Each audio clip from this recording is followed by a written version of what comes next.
ಫಸ್ಟಿಗೆ ತುಂಬ ಸೀರಿಯಸ್ ಆಗಿ ಓದಿತ್ತು. ಆವಾಗ ಪೇಪರ್ ಕೂಡ ಚೆನ್ನಾಗಾಗಿತ್ತು. ಮತ್ತು ಇವಾಗ ನೆಕ್ಸ್ಟ್ ಪೇಪರ್ ಹೆಂಗೆ ಬರುತ್ತೆ ಮತ್ತು ಪ್ರಿಪ್ರೇಷನ್ ಮಾಡಬೇಕು ಅಂತಂದರೆ ತುಂಬ ಕಷ್ಟ ಆಗುತ್ತೆ.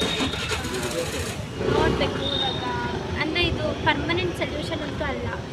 ಮತ್ತು ಯಾಕಂದರೆ ಲಾಸ್ಟ್ 10 ಇಯರ್ಸ್ ಕೂಡ ಹಿಂಗೆ ಆಗಿತ್ತು. ಮತ್ತು ಅವಾಗೂ ರೀನೀಟ್ ಮಾಡಿಸಿದ್ರು. ಪದೇ ಪದೇ ಹಿಂಗೆ ಆದರೆ ಪರ್ಮನೆಂಟ್ ಸೊಲ್ಯೂಷನ್ ಅಂತೂ ಅಲ್ಲ ಇದು. ನೆಕ್ಸ್ಟ್ ಇಯರು ಮತ್ತು ಯಾವ ಹೋಪ್ಸ್ ಮೇಲೆ ನೀಟ್ ಎಕ್ಸಾಮ್ ಬರಿಬೇಕಂತ ಗೊತ್ತಿಲ್ಲ. ನೆಕ್ಸ್ಟ್ ಡ್ರಾಪ್ ತೊಗೊಳ್ಳೋರು ಕೂಡ ನೆಕ್ಸ್ಟು ಹೆಂಗೆ ಡ್ರಾಪ್ ತೊಗೋತಾರೆ ಅವರು, ಯಾವ ನಂಬಿಕೆ ಮೇಲೆ ಡ್ರಾಪ್ ತೊಗೋತಾರೆ ಅಂತ ಗೊತ್ತಿಲ್ಲ. ಸೊ ಒಂದು ಲಾಸ್ಟ್ ಇಯರೇ ತುಂಬ ಸ್ಟ್ರಿಕ್ಟ್ ಪನಿಷ್ಮೆಂಟ್ ಏನಾದರೂ ಸಿಕ್ಕಿದರೆ ಮತ್ತೆ ಈ ವರ್ಷ ಹಿಂಗೆ ಆಗ್ತಿರ್ಲಿಲ್ಲ. ಈ ಸರ್ಕಾರ ಏನು ಮಾಡಬೇಕು ಅನಿಸುತ್ತೆ?